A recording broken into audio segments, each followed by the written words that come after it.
Avocado fries with a crunchy panko coating. So I am just going to pit my avocado, twist, and then turn, and it comes right out. I'm going to cut my avocado into quarters, peel them, and it's gonna keep my flesh nice and intact. And avocados is basically a blank slate too. It doesn't really have a really strong flavor. So whatever you season it in or add it to, it just enhances it just a little bit.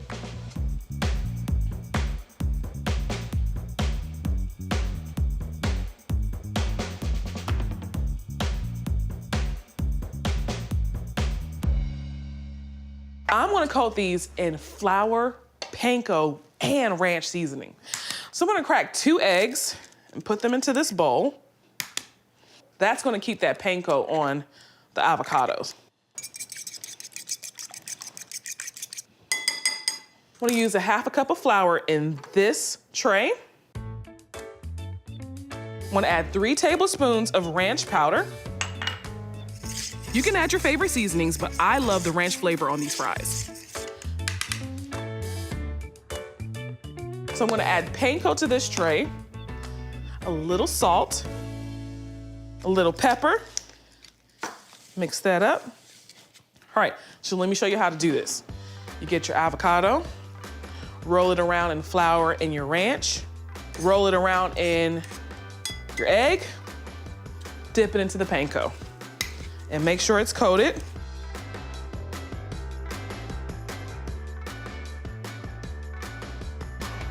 There you have it, super simple. All right, so my oven is preheated to 425. I'm gonna bake these for about 16 to 18 minutes or until they get crispy. I'm gonna spray it with some cooking spray before I put it in the oven. That's gonna help get that panko crispy, and it's also gonna help get that nice and crunchy. While those bake, I'm gonna make the dipping sauce for my avocado fries. I gotta have something to dip my fries in. So this dip is gonna go really well with the ranch seasoning that's on the avocados. I'm gonna use a little mayo, this entire carton of sour cream. I'm gonna zest this entire lime. This lime zest and lime juice is gonna really freshen up this dip. A little lime juice, a little garlic powder, salt, and a little black pepper. And a few leaves of cilantro that I am going to roughly chop. And if cilantro isn't your thing, you can always leave it out. Give it a mix.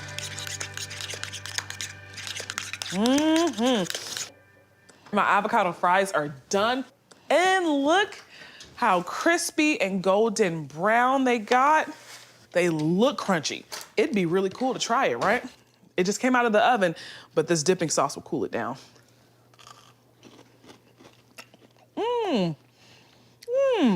It's crunchy, and then this sauce. Oh my gosh. It not only cools it down temperature-wise, but the flavor of it, it just complements the avocado so well. It doesn't overpower it. You wanna taste the avocado, and this dipping sauce does that.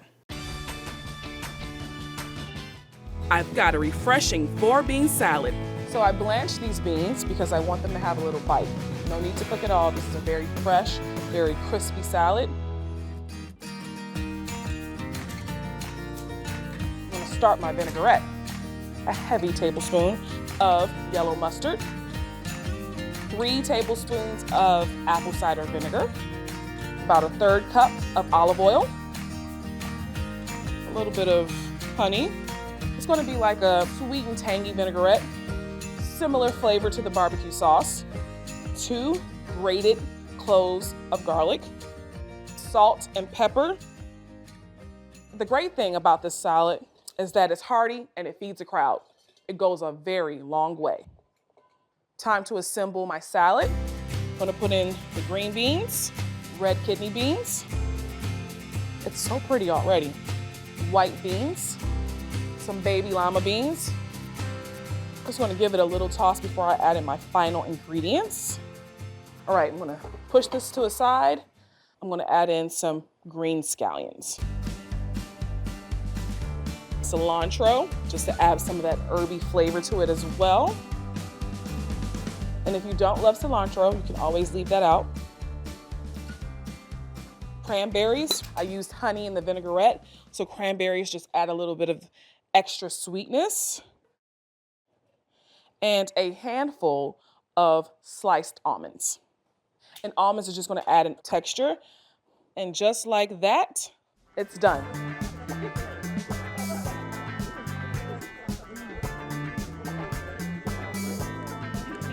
Mexican street corn salad.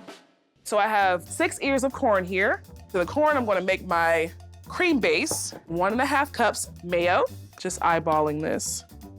Add in 1 teaspoon garlic powder, 2 teaspoons of chili powder, 1/2 teaspoon of cumin, and 1/2 teaspoon of salt.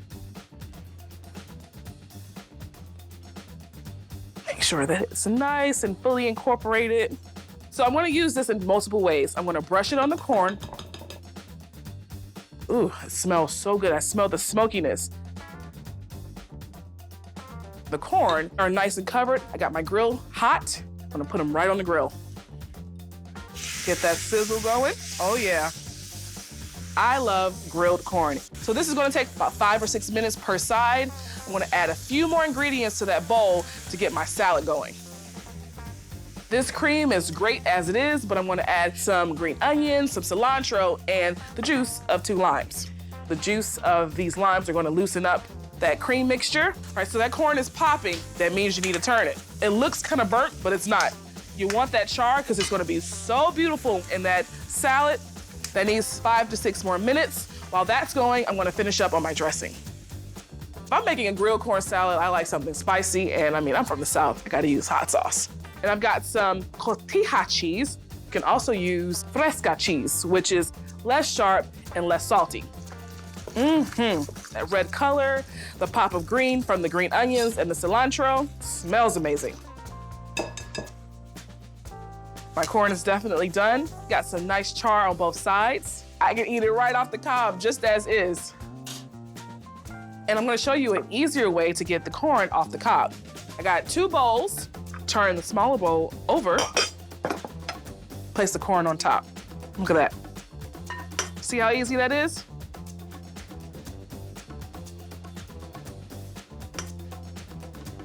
That's my last ear of corn.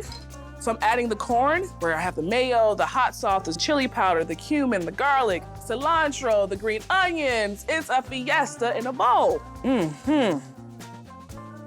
I'm gonna make a green bean casserole, but I'm gonna make it my way. All right, I'm gonna thinly slice 1 large red onion, and I'm gonna marinate it or have it sit in buttermilk for a couple of hours until it's time to fry. And the reason I like for my onions to sit in buttermilk, of course, so the flour and the dredge will stick to the onions. All right, so I have my onions here, thinly sliced. I'm gonna add some buttermilk just to submerge it into the bowl. I'm gonna let these hang out in the fridge until it's time to dredge and fry. All right, put that in there. So my green bean casserole starts off with fresh green beans that I'm snapping. You gotta take the ends off, the rough ends. And I'm just gonna boil them really quick, get them nice and soft. I'm gonna make a bechamel sauce with a little garlic powder, some milk, some sherry, which is typical in low country cuisine. I'm gonna bake it off and put crispy red onions on top. I'm snapping about 2 pounds of green beans, and this will be enough for a 9 by 13 casserole. I'm gonna boil them for a few minutes till they get a little soft. Remember, I'm gonna finish cooking it in the oven. While that's boiling, I have some baby bella mushrooms here. I'm gonna add it to my casserole. So there's green beans and mushrooms. I'm just gonna saute them in my cast iron skillet here with a little bit of butter. And when I saute them, I'm just gonna draw out some of that water because mushrooms do have a tendency to carry a lot of water. Hit it with some salt, help extract some of the water out of the mushrooms. I know when mushrooms are done cooking when the color starts to turn from this kind of like a grayish white to like a darker brown color. I want to grab my green beans because they're done, drain them and get them on some ice to stop the cooking process. Don't want them to cook anymore because I do have to put them in the oven.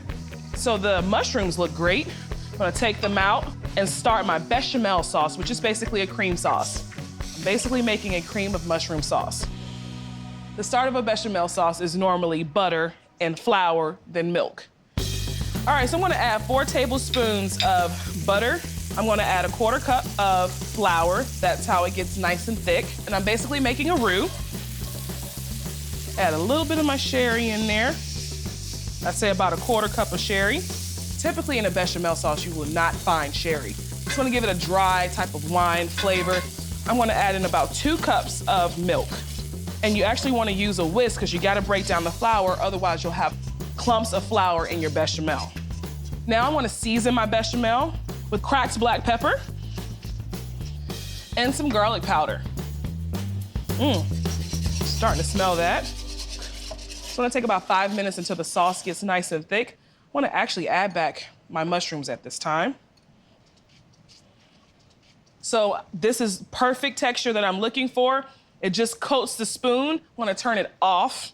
Let me grab my onions, super simple dredge. I'm gonna use about a cup of flour, a heavy teaspoon of my all-purpose seasoning.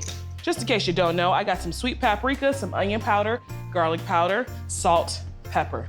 So just covering the onions in the flour.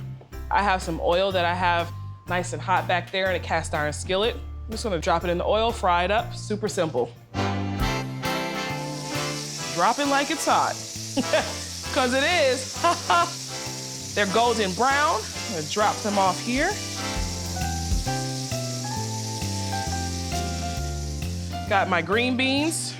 So I'm gonna assemble the casserole, put the cream of mushroom in there, bake it off for a little bit, and then put the onions on later. I want it to still stay crispy on top. I'm gonna add my cream of mushroom right into this casserole dish. Mix it up.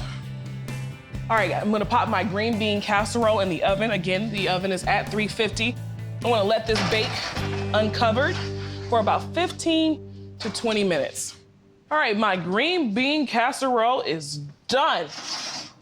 Oh man, look at that. Nice and bubbly and creamy. Ooh, that smells good. Last but not least, add those fried onions on top.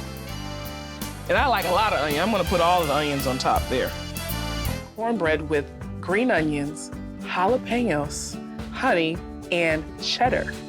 So I've cut up some green onions, dicing about 2 medium-sized jalapenos. But if you don't like it spicy, remove these seeds, okay? And I'm using a whole lot of butter. Slowly melt 2 sticks of unsalted butter. I'm adding in salt towards the end. I'm gonna get started on my dry ingredients. I'm gonna use a cup of cornmeal, flour, a cup, half a teaspoon of baking soda. I'm gonna give it that height. Half a teaspoon of salt, 1/4 teaspoon of garlic powder. Whisk that up a little bit, and I'm gonna get started on my wet ingredients. Buttermilk. So the buttermilk is basically gonna make the cornbread tangy, soft, and it's gonna help with that rising with the baking soda. Half a cup whole milk. I'm using honey. I think it's a little bit more pronounced than sugar. Half a cup. Gotta have something that binds this cornbread together. 2 eggs. Oh, wait, guys, butter. How did I forget my butter? Ooh, yes. So I have some cheddar cheese. Growing up in my household, we never put cheese in cornbread. I just thought this would be really cool to add with the jalapenos and the honey. I mean, I love cheese. I'm gonna grate about a cup. All right, I'm gonna eyeball it. Looks like a cup to me. If you wanna add more, by all means, add more. Now I'm gonna add my wet ingredients to my dry ingredients. The jalapenos, the green onions. Now I'm not using the entire cup of cheese. I'm only gonna use a half a cup because I'm gonna use the remaining cheese on top. If you overmix, what's gonna happen is you're gonna lose that height and that fluffiness. Just mix it enough until where it's incorporated, that's it. Oh, wow. The butter that was left in the pan is kind of like seeping over the top. If you wanna sneak a little peek in the oven, you'll see the butter bubbling on top. Oh my gosh. Make sure no air pockets are in there. I'm gonna bake this at 375 for 25 minutes, pull it out, After 25 minutes, add the remaining cheese on top and then bake it again for another 15 minutes. Woo! That looks amazing. I'm gonna let it sit. It's gonna create this really nice crispy crust. How much jalapenos you put in here? Do you taste it? I do, and it's not spicy, like hot, but it's good. I'm making onion rings, but I'm not frying the onion rings. I'm gonna bake them. All right, so I've just sliced a sweet onion. So what I wanna do here is I'm gonna start a dredging station. I have a cup of low-fat buttermilk, 1/4 cup of cornstarch. I've added cornstarch to the buttermilk because it's gonna help get those onion rings nice and crunchy. So that's done. I have a 1/3 cup of all-purpose flour in here. I'm gonna add about 3/4 cup of yellow cornmeal. That's gonna help with that color too, okay? Some Parmesan cheese. It's gonna give it that nutty, buttery flavor. And my house seasoning. Some salt, paprika, onion powder, garlic powder, everything in my spice rack. Mix that up. Break up my onion slices here. Just gonna dip it in the buttermilk cornstarch mixture. Take the onion ring over here, and I don't wanna overcrowd this tray right here because I wanna make sure that the onion slices get coated evenly. Just flip them around. This is fun, and if you have kids at home, get them involved with this. This is really fun. It gets a little messy, but hey, kids love mess. Now, who cleans it up? You guys have to decide that. Let me spray my baking sheet with a little olive oil.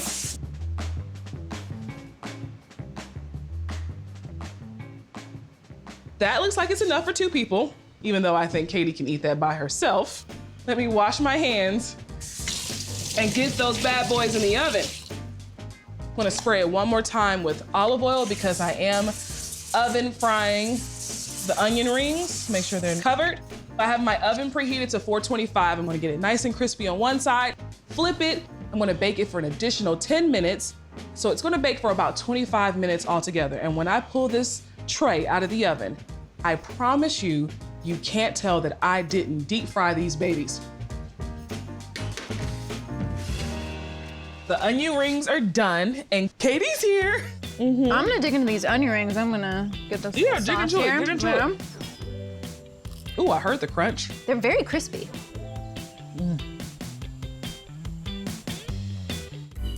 Next thing on the menu is the soul food classic, cream corn casserole. I'm using about 8 ears of corn, fresh corn, that I'm just cutting off the cob. Get all that good corn milk or just that starch that's inside the cob. That's gonna help get that casserole nice and creamy. So an easy way to cut the kernel off the cob is to get a big bowl, then get a smaller bowl, flip the bowl over to where the bottom is exposed and put your ear of corn on top and just using a chef's knife, just cut down on the cob. And so to get the milk out of the cob, just take the back of your chef's knife and just gently press down on it. You see all that milk coming out?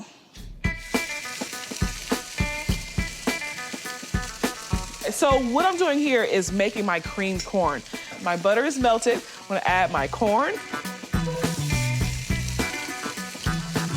Right now I'm gonna add a 1/4 cup of whole milk, a few pinches of salt, a little black pepper. Okay. Now I just need this to cook and kind of thicken up. And you know what? A little extra butter ain't ever hurt nobody.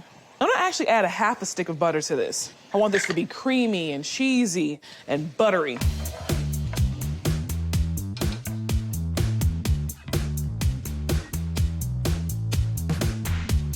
Start off with boxed corn muffin mix. I'm adding in 1 cup of sharp shredded cheddar cheese.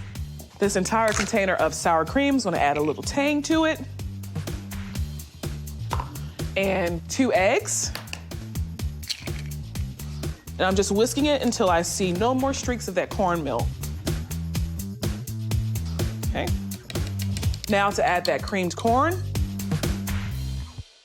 The consistency of this casserole is gonna be a little crunchy from those fresh kernels of corn, creamy, and it's gonna have a nice layer of brown cheese on top. I have a 9x13 casserole dish here that I've sprayed with some nonstick spray.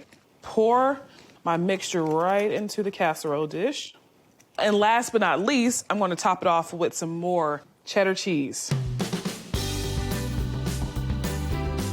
Okay, my oven is preheated to 350. I'm going to bake this uncovered for about 35 to 40 minutes, or until the top is nice and bubbly and golden brown.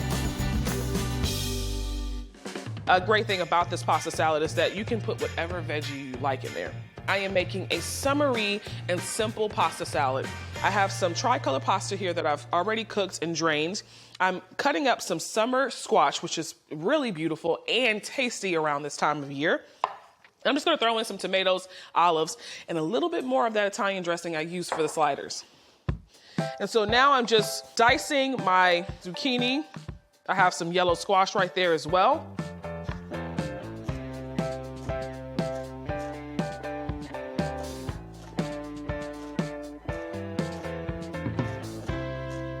All right, so all of my veggies are diced up. Got some tricolor spiral pasta that I've boiled till it was al dente. You want it to still kind of have a bite to it. I'm gonna add my veggies. All right, I have some black olives and some sliced cherry tomatoes. Taking that Italian dressing that I used earlier for the sliders, and just adding it directly to the pasta. Super simple veggie pasta salad. And easy to make in the summertime because you really don't want to spend a lot of time in that hot kitchen. The perfect dish for that. A little salt and freshly cracked black pepper.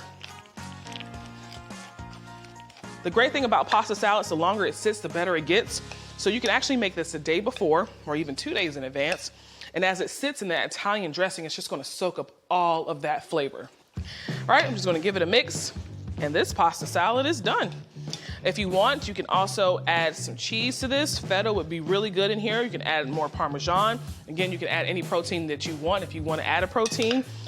It's the summertime, so if you're anywhere near the water, shrimp will be so good in this. But this is the perfect side for those skewers. Okay, give it a taste. Get some of that zucchini in there. Get a squash. That's good. This is a great pasta salad if you just want something that's refreshing and tasty. And it's a great side.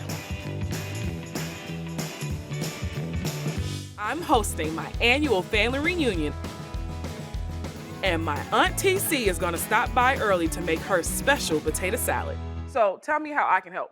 So here's what we're gonna do. I'm gonna go ahead and let you start cutting the potatoes, okay? Okay, I can do that. In the meantime, I'm gonna go ahead and cut the bell pepper and the onions. So I've cooked 10 pounds of red potatoes and I let it cool. I am cutting up these bell peppers. I like to dice them kind of small, you know, so every little bite of potato salad, you can actually have some peppers in there. You got some little nice uniform Like that. pieces, okay. Actually, what I'm gonna do, I'm gonna put those peppers in here. Okay, Keep cutting that. okay. I've never had potato salad that tastes as good as hers. I mean, she is the salad queen. She can cook her behind off, okay? Now, what's the secret in your potato salad? Why can't my potato salad taste like this? Well, Kardea, you know, at my age, I got what you call old love. That means that there is no recipe for this stuff. You just make up what you do and you go along with it. And you know what? You have to learn how to make mistakes in order to get what you really want to do right. How many eggs you got? I have a dozen of eggs. Oh, okay. And you leave the yolk in, right? I sure do. Okay. You want to leave the yolk in. Oh, is that the secret ingredient? Kardea, keep cutting. Alrighty, now that you've got those potatoes cut, here's what we're gonna do. And it's gonna look like I'm adding like a lot of mayonnaise, but the reason why I'm adding so much mayonnaise is because we have a lot of potatoes. Looks about like 3 cups. A little bit of garlic in here. This is some onion powder. Don't need a whole lot. And I love smoked paprika. So now, and here's some salt. Don't want to add too much salt. Let's put some pepper in. We're gonna stir all this up here. I like the way Aunt TC uses another bowl to mix ingredients to make sure that it comes together equally and so it's evenly distributed throughout the potatoes. Let's open up this mustard because we're gonna, in just a minute, we're gonna squirt some of that mustard in here. All right, so in Southern potato salad, we like to use mustard. And what we're gonna do, we're gonna dump all this stuff in the potato. That's gonna taste real good. So I'm gonna add this. I'll give it about maybe three spoons. Okay. And that is sweet. Yes, sweet I roast. love. Okay. I love the sweet taste. I love it. So we gotta get it in a decorative bowl. Even though this potato pot is cute. Ooh. Looks good to me. And here's the little bit that we left behind for you. Scrape. Now here's what I like to do. Mold that really good together right there and lump that. And we're looking at serving this thing right here. Isn't that pretty? So we're gonna just sprinkle a little paprika on top. The cake spoon. I'm ready to party. Yes, you are. That's Aunt TC's potato salad. Now I want to get started on Grandma's mac and cheese. This is an old school Southern way of making macaroni and cheese. There's no fuss. It is fail proof, and I have to make it for Grandma this Thanksgiving. I have cooked 1 pound of elbow macaroni till it's al dente. That means it still has a little bite to it. You don't want to overcook your noodles because it'll get really soggy in the oven because you have to continue to cook it in the oven. So you want to cook it till it's just al dente. That means it's still a little stiff. 1 stick of unsalted melted butter. I have 6 eggs. The first thing I ever learned how to make by myself was my grandma's macaroni and cheese. I was at my sister's house, and you guys have probably heard the story before. We were all cooking, and like everyone has to make their own dish. So they assigned me macaroni and cheese. Little do they know I'd never cooked before, at least by myself without adult supervision. And I said, I'll make the macaroni and cheese. And I'm like, oh Lord, how do I make the macaroni and cheese? I called my grandma. I was like, Grandma, I'm making your macaroni and cheese. What do I need to put in it? Well, she's like, well, who's letting you cook in that kitchen? I said, Arlene. And she said, okay, well, if you have to make it, put a little egg and evaporated milk. The canned milk is what she called it, canned milk. And if they have some of that heavy cream around, if you want it a little richer, you use the heavy cream and you season your noodles and stuff with salt, pepper, garlic powder, and you shred up your cheese. So I just remember what she said, and I remembered what I watched basically my entire childhood. And I just prayed to the gods above, please just guide me through this macaroni and cheese because I don't want them to talk about me. So I made the macaroni and cheese, and it was a hit. A hit. So I've been making it this way ever since. I do have my other versions, but this right here, it's my go-to. So I have 6 eggs in this bowl that I've combined with 2 cans of evaporated milk, a teaspoon of garlic powder, seasoned with a little salt and pepper. I like a lot of freshly cracked black pepper.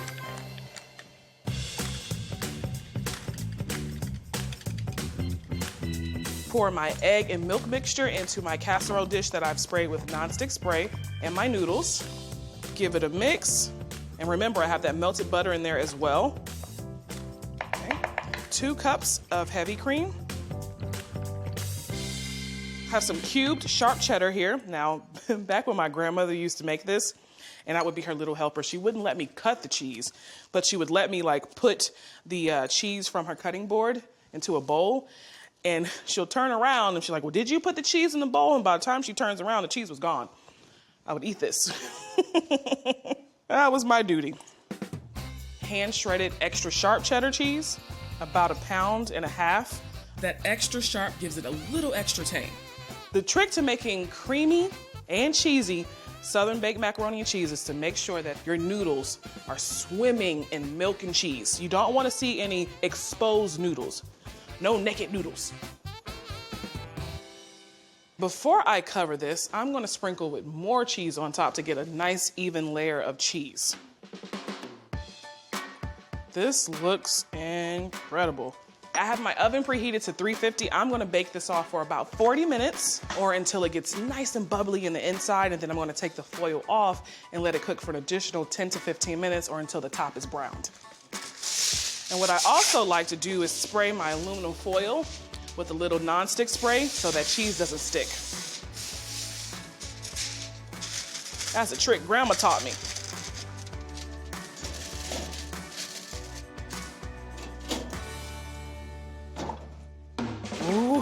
my goodness. My grandmother is gonna be proud of me. Now that's how you bake a macaroni and cheese. Today I'm making my grandma's candied yams, and I tell you, no holiday will be complete in our family without these yams, and I'm gonna show you how she makes it. All right, now we're cooking together, but at any point I get ahead of you, don't worry.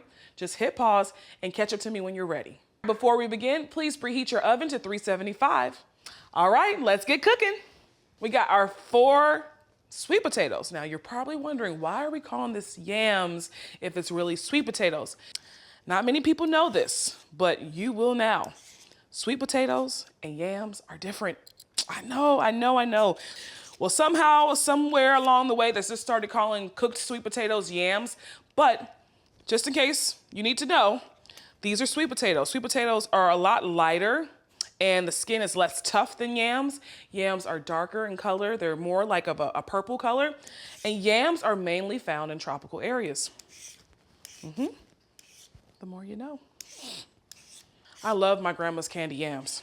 I mean, I don't even really need dessert. The candy yams are so good. I mean, it's buttery, it's sweet, they're tender.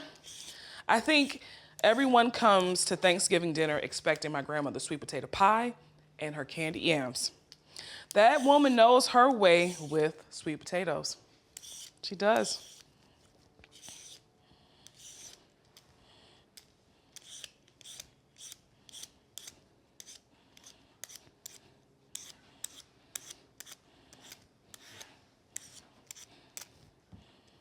All right, this recipe is super simple, but it has so much flavor. That's what we're known for in the Gullah community. For those of you who don't know, Gullah people are direct descendants of West African enslaved people. During the slave trade, Africans were sent to southeastern areas of the U.S., even some in the West Indies, and they were just a people of adaptation. They didn't have much to work with being enslaved people, and they just, anything that they were given, anything that they grew, they just made something out of nothing. And I think a lot of that tradition has stayed strong to this day.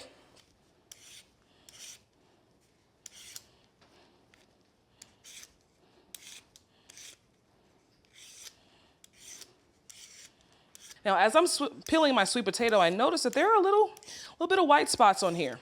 Don't worry, your sweet potato is not going bad. What that is where the starch and the sugar start to try to escape the potato when it comes through the flesh. So don't worry about it. Just use your peeler and go over it. Your sweet potato is perfectly fine. All right, that's done. Let's clean our work area. All right, now let's slice our sweet potato.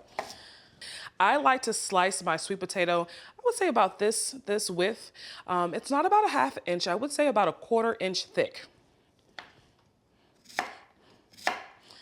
This will ensure that your potatoes cook all the way through.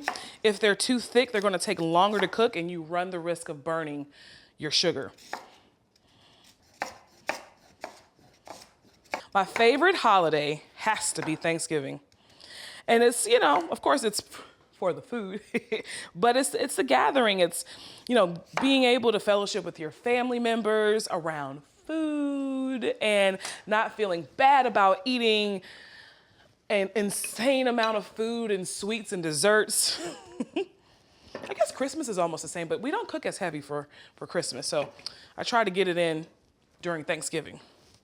And I'm putting some of the potatoes in the small baking dish just to get it off the cutting board. But if you don't have like this pretty cute 2-quart dish, you can always use a small baking dish.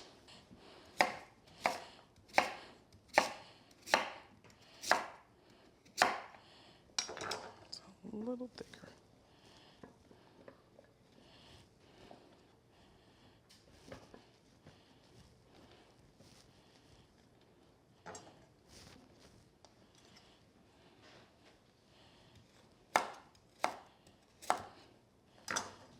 And we're gonna put our last potato in the dish. I know you're probably thinking that this looks like a lot, it may overflow, and it won't.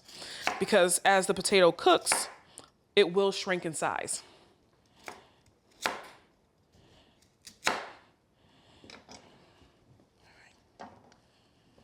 All right, let's head over to the stove. All right, now we're gonna make the sauce for our candied yams. Turn the heat on under a saucepan. I'd say on medium. Let's melt 1 stick of salted butter. And you can help move it along by taking like a butter knife and just swishing it around your saucepan. All right, so if you do not have salted butter at home, that's okay. Just use 1 stick of unsalted butter and add a pinch of salt. The butter has melted, and now we're gonna add 2 cups of granulated sugar. It's candy yam, so we need the sugar.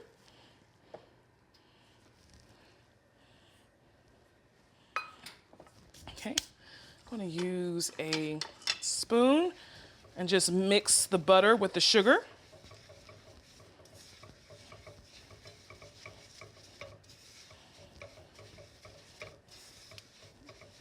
Okay.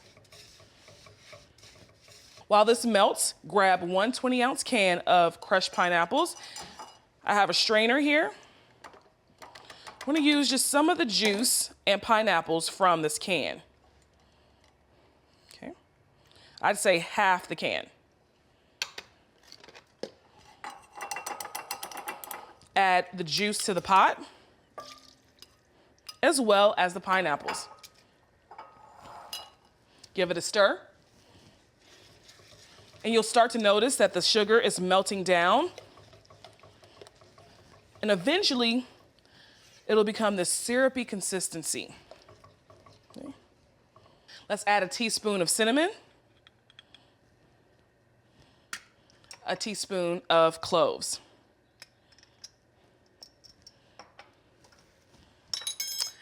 and a pinch of salt. Give it a stir. Now we're gonna bring our mixture to a boil. Once it comes to a boil, we're gonna turn the heat off, add a teaspoon of vanilla, and then pour this stuff on top of our sweet potatoes. All right, it's boiling. Give it a little stir. Turn your heat off. Now add your teaspoon of vanilla extract. I like to add vanilla extract after I turn off the heat because vanilla extract, of course, has alcohol. So you don't want the alcohol to burn off. So always add your vanilla after the heat is off.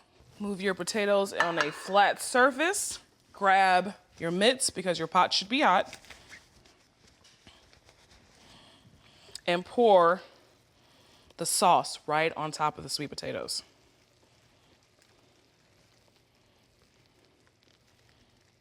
Oh yeah, that's it. Okay. Grab some foil, cover, and we're gonna let it bake in the oven at 375 for about 45 minutes.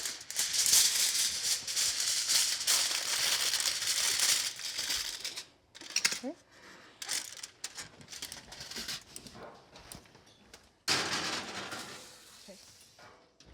All right, hit pause and I'll see you back here in about 45 minutes. All right, it's been 45 minutes. Let's remove the foil. Grab your mitts.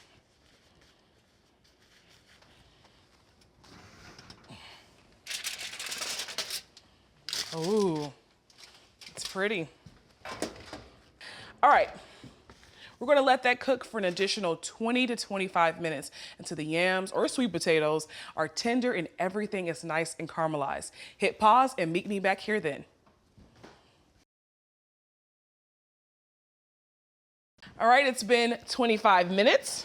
Let's remove our candied, now they're candied yams from the oven.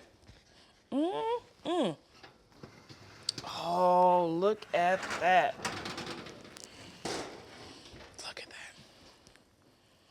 Nice and bubbly and caramelized. Look at that. Grandma's candy yams. And I can't wait to try it. Let's take a taste.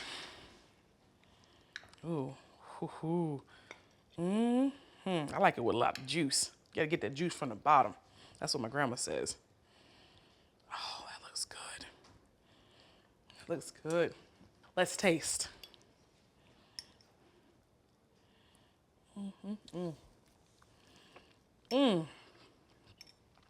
I mean, these yams, they're tender, sweet potatoes, but now they're candy yams. So now it's okay for us to call them candied yams. It's tender, buttery, cinnamony. I mean, it's a little sweet. It's not too overpowering. And I taste the natural sweetness of the sweet potatoes. And then there's the pineapple. Just, oh my goodness. And then the pineapples, it's a twist. And that's my grandmother's signature. It's the pineapples. Now you guys have our family secret. I'm making a grilled shrimp macaroni salad. Sweet Carolina shrimp and American macaroni salad. It is amazing. So I got a pound of local shrimp that I just put a little bit of olive oil on there. I got some cracked black pepper, kosher salt, squeeze half a lemon on top. Lemon juice just really brightens up seafood, especially shrimp. My grill is very, very hot. These shrimp are gonna cook in no time. I'm just gonna pour this right on top of my, music to my ears. Spread it out, make sure they cook nice and evenly. Ain't nothing like Charleston shrimp, I tell you that. When the shrimp get nice and pink and a nice little char on it, you know it's time to flip it. This salad is gonna be loaded with shrimp. Nice and crispy and super sweet. Ooh, look at that. These shrimp are perfection. I'm gonna let it cool down and get started on the dressing for my macaroni salad. It's a simple Dijonaise, about a half a cup of mayo, a squirt of Dijon mustard. That Dijon mustard is gonna give it a little tang. Quarter cup of sweet relish. The sweet relish is gonna help mellow out the tanginess from the Dijon and the red wine vinegar. I'd say about a tablespoon of red wine vinegar. Put that to the side. A half an onion. Shrimp season is not year-round in Charleston, but what my grandmother likes to do and what I like to do now too is get the shrimp in shrimp season and put pounds of it in the freezer. So when we want shrimp when it's out of season, we just go to the freezer, thaw it out, and it tastes just as fresh. Half of a green bell pepper. This is Charleston's Trinity. Onion, bell pepper, celery, and I got some celery back there that I'm gonna cut up as well. Do the same thing with this celery stalk. Shrimp is a staple ingredient in low country cooking, especially Gullah cooking, because it's plentiful. I come from a long line of avid fishermen and shrimpers. My grandfather made handmade nets right under the oak tree in his backyard. People would come by and they would pay for it, and he made a living doing that. So that's why I love shrimp. I have a 16-ounce box of elbow macaroni cooked al dente. The dressing just adheres to this pasta really, really well. Add my shrimp now. Now we're talking. I'm gonna add a little bit more salt. For this particular dish, I like to use garlic salt. It has garlic and salt, of course, and a little bit of dried parsley. Last but not least, just gonna add some fresh parsley on top, brighten it up a little bit, and some paprika. My mom loves to serve her salads like that and kind of picked up that habit too. I'm gonna let this refrigerate for about an hour. If you want to do it overnight, you can, but an hour is all I need. Red rice is a staple in the Gullah community. So Gullah people are direct descendants of West African people. So a lot of our food is very similar to West African food. Red rice is basically a rice that's cooked with some form of tomato paste, tomato sauce, or fresh tomatoes. I like to use tomato paste because I find that it makes a drier red rice. So I'm starting off with one large white onion that I've diced. I'm dicing one bell pepper. Typically, red rice is cooked with some type of smoked meat. I like to use a popular smoked sausage that we use here in Charleston. This smoked sausage is like a kielbasa. It's fully cooked, so it's just gonna add that nice smoky flavor. Right, so I'm gonna add a quarter cup of vegetable oil. I'm gonna add my sausage and bell pepper, get that nice and hot and sauteed. Red rice is something that can get soggy very easily. So I've learned over the years, bake it. And you gotta bake it with parboiled rice. Parboiled rice, which is rice that has been dried and steamed in its husk, it will never, ever, ever get soggy. And once you pop it in the oven and let it cook and don't bother that lid, you are going to have the best red rice of your life. You can get parboiled rice at any supermarket. It's usually right next to your regular rice. Let that cook up a little bit. I'm gonna get my tomato paste started. Tomato paste is a concentrated form of tomatoes, so it really makes the rice red. And you get that big burst of tomato flavor. The color, the smell, the smoked sausage, oh my goodness. Wanna sprinkle in some sugar. Gullah cooking is always more sweet than it is spicy. Garlic powder, you know I love my garlic. 2 cups of parboiled rice that I've rinsed, got some of that starch off. Give it a mix. It may look soggy, but honey, once you put it in that oven, I promise you, you're gonna have some really nice, fluffy, dried red rice. I'm gonna add a little water on top because as the rice cooks in the oven, it does start to absorb some of that tomato paste, so I wanna make sure that none of the rice on top gets crispy. Oven's preheated to 350. I'm gonna let it cook for about 35 to 40 minutes. Let me check on my red rice. All right. Whew, sensory overload. I'm just fluffing it at this point. It's still a little bit on the wet side, and that's okay. That's what fluffing is for. You getting a whiff of this? Yeah, man. Yeah. Okay. I'm making super decadent macaroni and cheese. So I have a box of elbow pasta. You can't go wrong with elbow pasta. I'm going to boil this for 7 minutes until it's al dente. It's gonna cook in the oven. So if you overcook your pasta on top of the stove, you're gonna have some really mushy macaroni and cheese, and you don't want that. All right, so I'm gonna let this boil, and I got some cheese to shred. All right, so I have sharp cheddar and extra sharp cheddar. Instead of using pre-shredded cheese, I just like to shred my own. Old school is the way to go. This shredded cheese will be the base of my cheese sauce. Right, let me pause, my pasta is ready.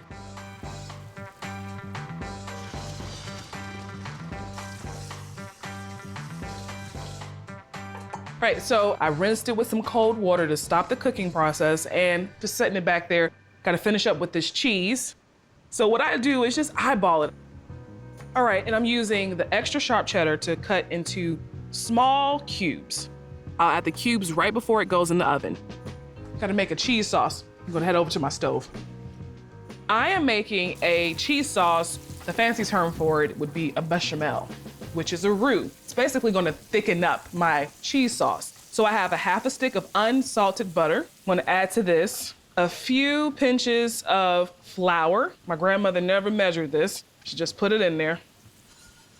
So now I'm gonna add 2 cups of whole milk, a half a cup of heavy cream. Bring this to a rolling boil. It should slightly thicken up as the heat rises. I'm gonna add my sharp cheddar cheese now. I reserved a little bit because I like to top it right before I put it in the oven.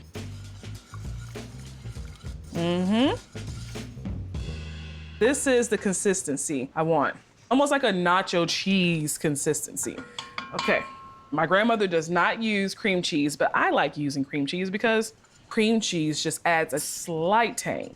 I'm gonna add a pinch of salt, pepper, and garlic.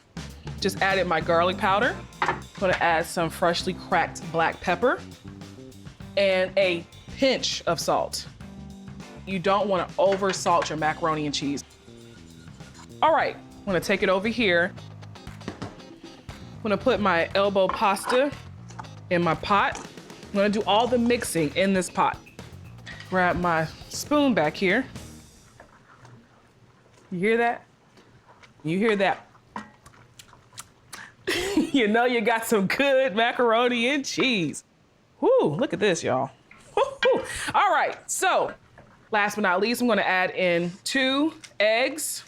I'm gonna whisk it in there with my sour cream. My grandmother doesn't put sour cream. I find that sour cream just elevates that tanginess from the extra sharp cheddar, so I like using that sour cream in there. And this is what makes Southern macaroni and cheese different from other macaroni and cheeses. It's the egg. It's what's gonna hold the macaroni and cheese together. Because essentially, macaroni and cheese is a casserole. Fold in the egg. I have a 9x13 casserole dish that I put some melted butter in there. Just gonna pour that directly to my casserole dish. So now it's the time to add the cube extra sharp cheddar. Last but not least, the reserved sharp cheddar. All right, so I have my oven preheated to 350. I'm gonna bake this uncovered until it gets slightly golden brown on top and all the cheese has melted. Once that happens, I'm gonna get some foil and loosely cover it with foil and bake it for an additional 15 minutes to cook the center.